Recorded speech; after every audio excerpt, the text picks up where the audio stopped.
Hello there, everybody. My name is Acosta. I'm actually here representing my deck list for top 8 for Houston's Spring Fest. I was playing with my dear friend Richard Garcia and William Garcia. We were playing in the team called Kingslayer plus Papo. If you want to know who Papo is, that's me. I was playing one of my favorite decks that I love in this format. It was a good, this was my first Spring Fest in a while because my last Spring Fest was in 2000. Well, I technically have not been on Spring Fest. I've been regionals. It was in 2014 and then 2016. And now I decided to go back to Spring Fest for the Bushi events because I have not been there in a long time. I had a chance to do Team Kingslayer card. I'm actually very thankful for them because they gave me a chance to show them what I can do. And they actually said they actually like my improvement during the tournaments that I've been with them. I've been mostly just going to their tournaments that they throw here in Florida. I've been playing the game, trying to get more competitive as usual. Standard and then either the premium, but I love premium so much that premium is one of my favorite formats. And I decided to go one of my decks that I wanted to play a long time because I adore this deck and I feel like people take this deck for granted, and it's a very good deck. So I'll start out by showing my first Great Freeze. It's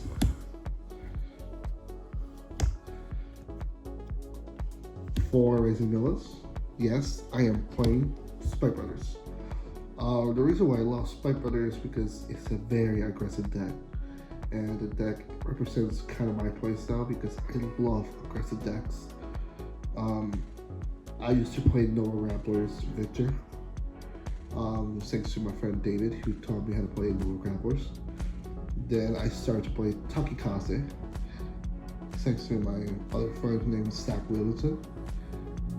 And now I decided to pick up Spike Brothers because one of my mentors, Marshall Craven, part of Team Kingslayer cards, he inspired me to play this deck, and I actually said, you know what, I'm going to dedicate this for him, I'm going to dedicate this for me, and I'm going to push as far as I can with this deck. And I found running for this is essentially necessary because one, the copy ability,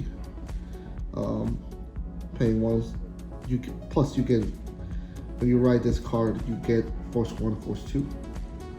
And then you get the copy ability for him for 1 Soul Blast. You can copy 2 Great Freeze in your radar circles if he will get the abilities. Now we run for him because this is usually the main Great Freeze we will go into. We run the Maximal package because this deck is focused on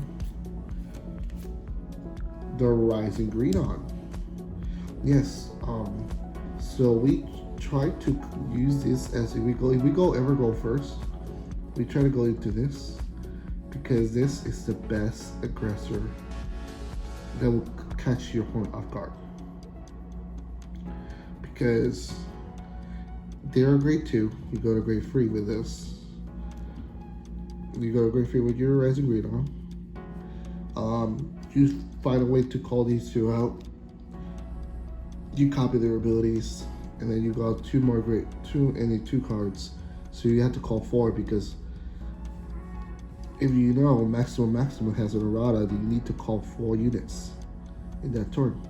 So you have to have 4 units for this skill. So he will have the copy ability, and you can restand your Vanguard 3 times. Now you gotta understand, this is a 23 swinging beast stick with 2 crits. So when that happens, your opponent has a guard because they don't know if they can survive that unless they pull defensive triggers. And the other thing too is, you never know, you pull defensive triggers or an overture, and that just catches your opponent off guard. So yeah, we run that package. Plus, we always love the Greedon boy.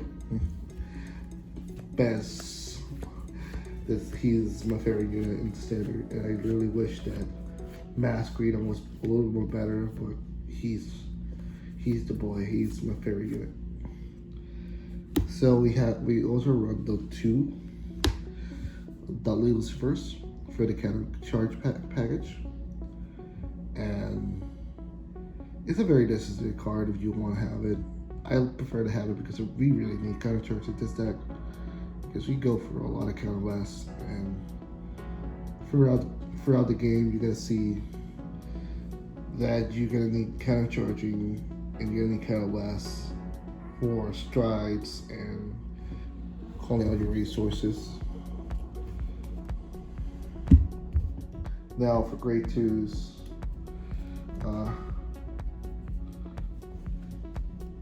I run 4 Rita. Now, why 4 Rita? 4 Rita allows me to call for a counter blast any grade freeze. Now, another thing too that caught me off guard is that if you read this, Rita skill is counter blast 1, call any grade free from your deck to the radar circle, shuffle your deck. Now, if you ever decide you need more offensive boosting, you can just call this behind the Vanguard and boost it, because you already have a grade free unit in the same column. So this caught a lot of people off guard, and they asked me, why are you doing that? I'm like, well, she is a boosting unit, so I'm gonna swing you fairly free, and then when I reach my maximum, at least I have more power to swing, and it can catch people off guard, and you never know, they have enough card power in their hand to actually block it. We run always the good boy agile fallback. We run for this. Now fallback is such a basic card because you can attack for your back row. You call it behind the middle, and if you call by ability, he gets 10k, and he will allow you to attack for the back row.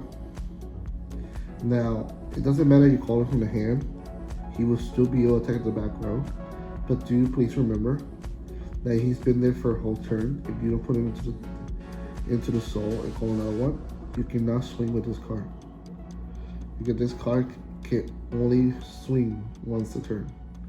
Like once a turn he's in place. And it's really a great beater. You need it. We run 2 Dudley Davy. I decided to run 2 of them because I really had a situation that I needed more cards to call for the counter blast. So if I don't have Arena, I need to call Lucifer, and I need another grade free to call instead of Lucifer. I just use Arena. If I need to call Lucifer, I just use it. It's always a situation. Then you run 1 Double Chemist. This catches people off guard if you do the Force 2, Force 1 in the rear guard, and then you just swing and double the power. You will actually catch your opponent on guard because they will not expect to card with such immense power. And if your opponent you pull an over trigger and your opponent perfect guard your Vanguard, you can at least just, I don't know, you can at least just give the power here, or you can just give the power to somewhere else and he will have to double the power. And he's a perfect way to actually make your opponent guard with more cards in hand. You want 1 Laser Blackguard. He's always an amazing card to run in the deck, and will actually force your opponent to overthink when you go to strides because of the galley turn. You actually have to force yourself to call units. Like you force yourself to call units, like when you turn back to the deck, kind of last one. You call stand trigger in the opposite open rear guard, and then you can just keep doing the loop until your opponent's dead. Well, unless you have enough attacks, and then you know that you either will survive or he's dead.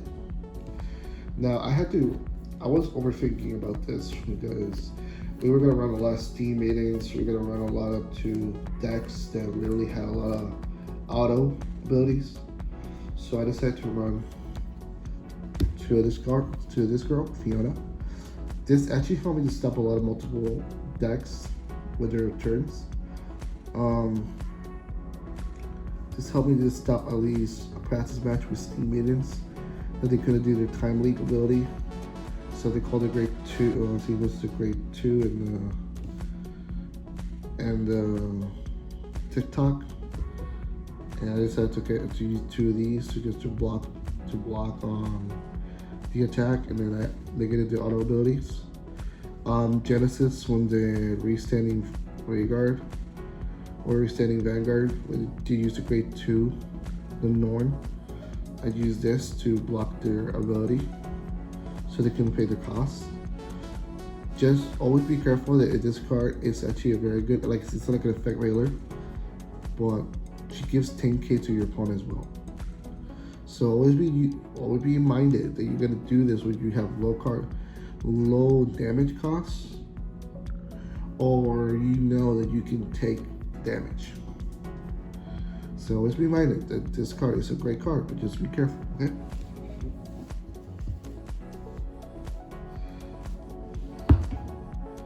Now, for the grade 1s, I ran 2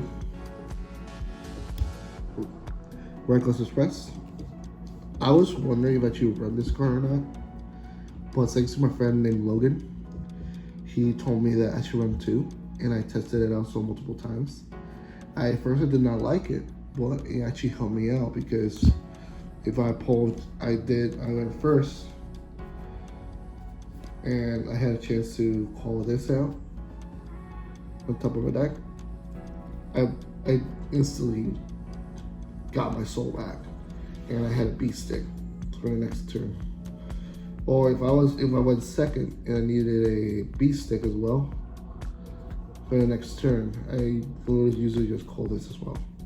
It depends on your turn, but mostly I prefer to use it when I go first. So I ran 2 Aquaman Verdi. So I ran 2 Aquaman Verdi, the V version, to the top 5 because it's to get your pieces. And then if you don't have your Rising Nova in your hand, I ran 2 of this. So I can just call this, call it to the river, reveal grade 3, and just add it to the hand. And then discard a card. And then the best boy, Dexter. We all love Dexter. We always need to run this card for. This card is an amazing card. There's multiple times that I literally had to use this card just to get my pieces.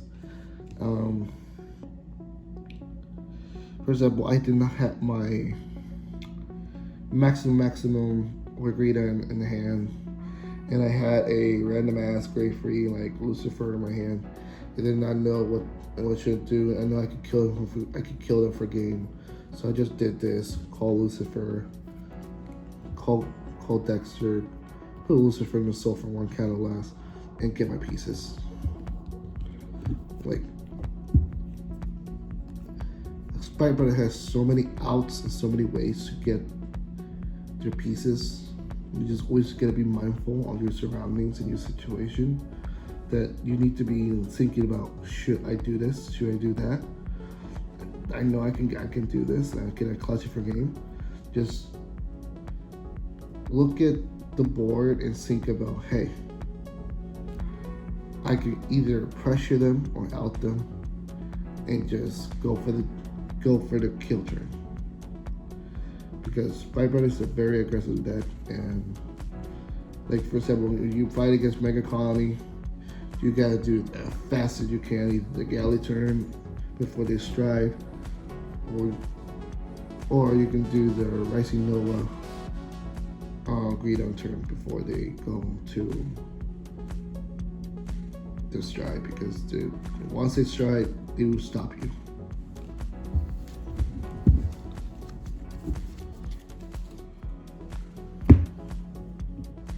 So we all know we have the best budget starter. We run 3 stand triggers. I said to run only 3 stand triggers this deck because I really needed free. I needed space for cards. Technically, you just only recycle your stand triggers through every means necessary. You always have at least a stand trigger hand, or you have 2 stand triggers in the deck, or you can just have one in hand. You can just reshuffle your deck when you do a galley turn if you needed to. Because there's multiple ways you can actually do this deck very, very good. It just kills for turn. You run 4 strike crits. Simple as that. 3 grade free heal triggers. Why? Choose the best girl. Then I run 4 draw triggers. Why 4 draw triggers? We actually do need to draw triggers so we can draw our pieces. And it's actually very needed for every time we actually play the game, because we gotta get our pieces in hand and then assure yourself that you're gonna be able to do your movements and do your counterplays. And then 1 over trigger. Trust me, this is the best over trigger for this deck because the raising greed on turn, you give it the 100 million, and then plus that crit. That's free crit with 1 million. You pull this and you look at your opponent and your opponent's gonna cry. Your opponent's gonna look at you and say, why? Why that over trigger? Why do you pull that over trigger? It's a toxic over trigger, but the deck needs it. The deck needs it to at least operate a little bit more better and efficient. Now, I actually have a build for a no over trigger format, and it works. But when you have this, it's just steamroll. It's just a steamroll way to beat your opponent. The strikes is always 2 of him, 2 of the bull power Argus. I never went to him in the tournament because usually, like, for my strides are never usually going to these unless I need it. I usually either mostly go into this, the Violent Ace against Mega Colony or Lean Joker, because I want to build a fat hand. I want to build a hand on my deck. I want to build a hand against them because they lock my rear guards and then they stun me. We got 1 GB8 Hellheart. And then we have the free best card of the deck, Galley. Galley allows you to do so many shenanigans in this deck. Especially gives you Ray Guards plus 10k and a return to the bottom of the deck. And then you can do multiple extensions just through the stand trigger and the grade 2 Black Guard. Then our G guards is 2 of this guy, hitting on guys with durable barrier. Now, I love this card because he allows me to recycle my triggers. And mostly what I do is I recycle either my heals or I recycle my crits or stand triggers.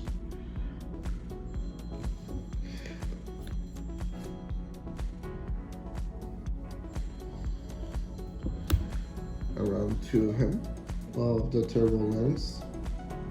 I actually want to see if I want to change something, change this card to another card, but I actually found this preferable because if I actually want to run at least, let's say, I might just cut when the history collection comes out. I'm gonna cut one of this for the Hamada Bisaya because I never went into this, just only one of them in situations, so I don't feel like I need 2.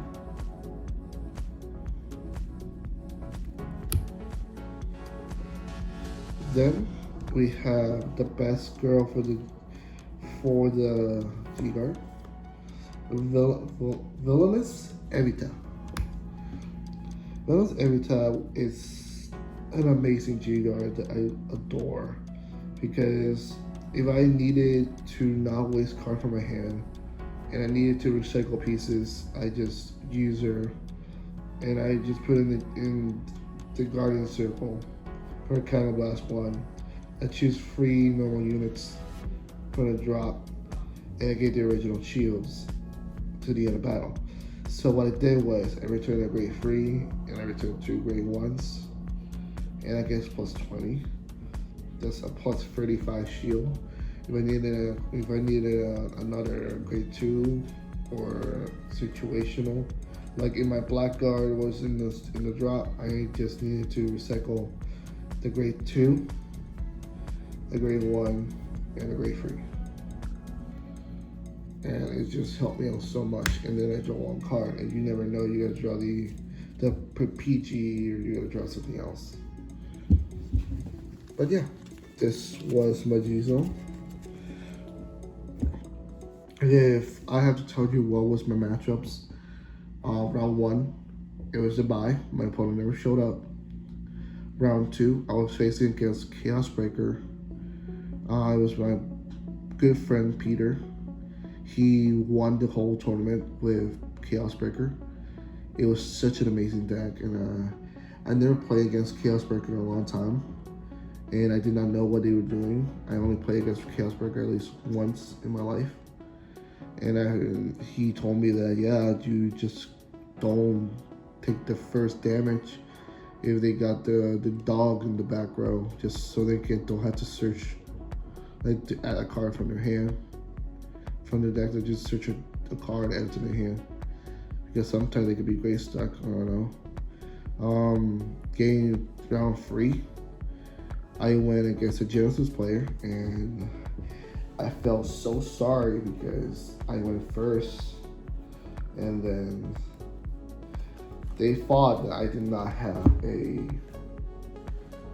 Rising Green Hunter, because on the grade 2, I did this, negate their shenanigans. They wrote down. I don't know if they wrote down. I don't remember well, but I negated their turn, and then I went to Rising Greed. I call him. I already had another one in hand, and I knew my opponent had like 4 or 5 cards in hand. So I called another one of this. I used Dexter's ability. Put in the soul. And then I actually call maximum, and agreed on. And then I used the fallback skill to go to the soul. In fallback, it wasn't the main thing. He went to the soul to call the other copy. And then I had a number grade 1 over there. I don't know. I remember. I had a random grade 1. Copy their abilities. I swing first with him because I actually found it's better to first swing with Vigor, because then they guard. They guarded. And then I swing with a Vanguard. And then I pulled. They looked at me in the eye and said, PG. And then something terrible happened that they never expected. Pulled a crit. Last strike check was the over trigger. My opponent looked at me in the eye and said, well, GG. Because the cards in hand were not enough. And that's coming for 4 damage in a row. And I was like, well, nothing we can do about it. So I took the game. The same thing happened in the next round. I faced against Bermuda. It was Bermuda Gize in the 4th round. And then in the 4th round, I just did the galley turn and I just kept just swinging until they couldn't do anything else. And then the last round was against, I think, one of the ones at top. I faced against Katrina, and then Katrina, I did the Rising Great on. I did pull. I think I did pull him over trigger. I don't remember. I just get to the Vanguard. They did survive. I survived their turn because I used the Grade 2 again to deny their ability to copy. And then I was low damage myself. I was at 1. So I took some damages. And then we went to Grade 3. I decided to just be a person and just ride again this and have 2 circles with Force 1 and Force 2. So my Vanguard swing for 3 crits. I don't remember. Yeah, I think 3 crits. Then my Rhaegar was swinging for 2 crits, and that was a lot of aggression. He didn't have enough cards in hand, so I took it for game. And then top 8, I had a minor situation in deck check, but we solved it out. And then I lost against Pale Moon because my hand was just free of him. Wanted this and a random Grade 0. I could do nothing about that. And when I did I think I went to the Rising Green on turn, he pulled an over trigger at defensive and a heal trigger defensive too. But that was my experience as a Spike Brother player, and I was actually the only Spike Brother player in the event. Because I kept watching everybody, I was curious about everybody's play styles, and I looked at myself and said, well, I guess I'm the only Spike Brother here. And I think I did well for top 8 because a lot of the decks were just meta decks. Even though Spike Brother is kind of like a meta deck, but it's hard for some situation when you have a deck that, first and for me, I was forced to reshuffle to save my whole deck, and I had to present my deck to my opponent, and the deck just kept falling apart. So in a situation, the judges told me that since the sleeves were new, I had to pull my hand back in the deck and just shuffle it, and then in that situation, we were having that calm mind, and then I asked my opponent if that was okay. My opponent said it's fine, and I just felt that my anxiety was getting to me, but thanks to my teammates, I got far. We did pretty well. Like I said, I only lost 2 times in the event, and I won the rest of the games. So I think I actually did pretty well because this deck, it's the one deck that I adore and I love. And I think I actually want to say thank you for Team Kingslayer cards. Gave me the chance to join them, become part of them. And I am gonna be always trying to be defending them as much as I can, and representing them as far as I can. Anyways, my name is Gio. It was a pleasure. I'm signing out.